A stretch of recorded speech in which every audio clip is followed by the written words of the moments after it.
na yan namin dati. Ito guys, dati kawayan lang to, na isang kawayan lang na may isang hawakan na isa rin kawayan. So ngayon guys, naging hanging bridge na rin.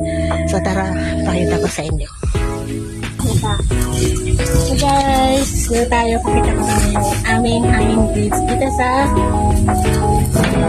Barangay MU, Sitio Amansi.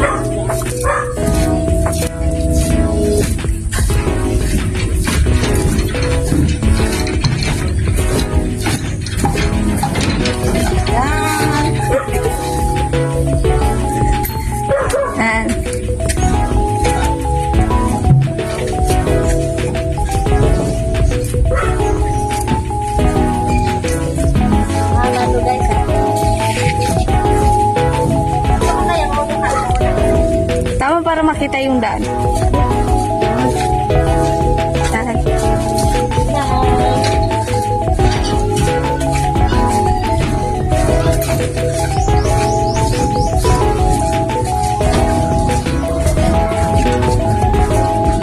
Isang amado, ginawa niya so pa yung hangin.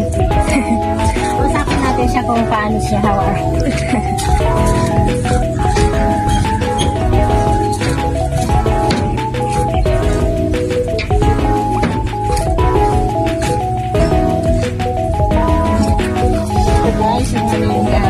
Nakita nyo naman.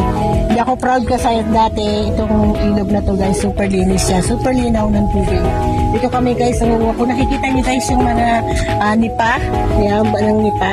May mga talaba dyan guys, kumukuha. Dyan kami guys, kumukuha dati ng ulam namin. Pero ngayon guys, yun nyo naman, madumi na yung ilog, madumi na yung tubig. So, may mga konti-konti pa rin sa mga, may mga konti-konti pa rin, may mga konti-konti pa rin mga isda na nabubuhay. Sad talaga guys, kasi din na naman yung gawain ng kalika ng nating mga tao na sinisira yung kalikasan. Ito guys yung aking proud ako na dito ako lumaki. Ito guys yung tulay na dinadaanan ko.